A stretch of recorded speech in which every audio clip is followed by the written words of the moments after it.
अच्छा, तो हम देखना है linearly dependent and independent vectors.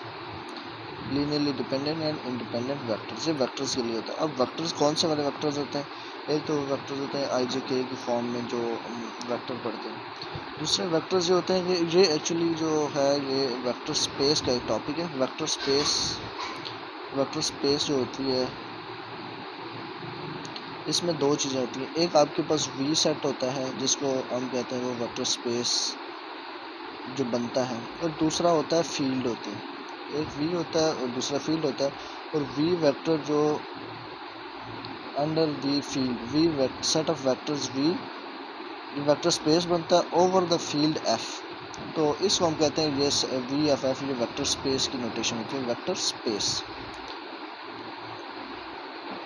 तो linearly dependent and independent vector से मुराद इस वी के एलिमेंट्स जो होंगे वो होंगे vectors.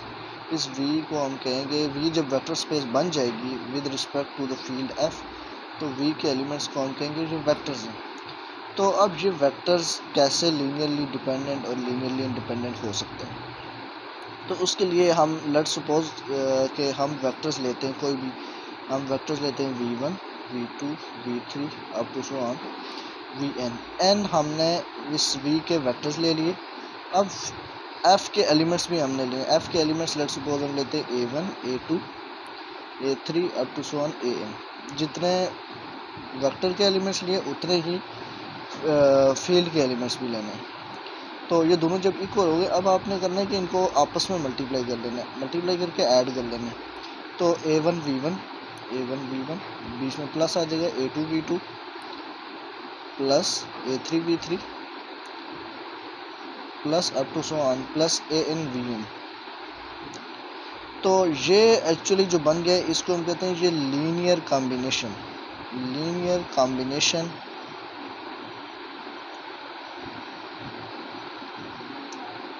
Of vectors v1 v2 up to so on vn। तो ये v1 v2 और up to so on vn जो वेक्टर्स हैं इनका लीनियर कॉम्बिनेशन बन गया। तो ये जो लीनियर कॉम्बिनेशन बनता है, अगर इसको हम कर लें इक्वल टू ज़ीरो, ये सारा इक्वल टू ज़ीरो कर लेते हैं। अगर ये ज़ीरो के इक्वल हो जाए और उसकी कंडीशन ये हो जाए कि for all a1 equal to a2 equal to an equal to zero. अगर ये ज़ीरो होने की कंडीशन सिर्फ और सिर्फ ये हो कि a1 a2 a3 an, यानी कि ये सारे के सारे जो कांस्टेंट्स हैं ये कांस्टेंट्स इक्वल टू ज़ीरो हों तो ही जाकर ये लीनियर कॉम्बिनेशन ज़ीरो बनेगा।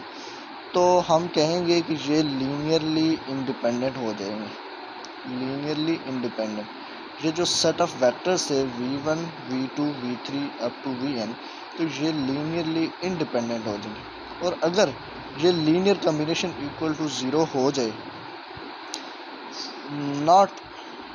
Not all a1 equal to a2 up to an equal to zero, कहते हैं कि ये सारे ज़ीरो ना हो, मतलब कुछ ज़ीरो हो भी सकते हैं a1 a2 an में से, कुछ 1 2 4 या कुछ भी, मतलब कि वो ज़ीरो हो सकते हैं। और कम से कम एक ऐसा होना चाहिए जो ज़ीरो के इक्वल ना हो।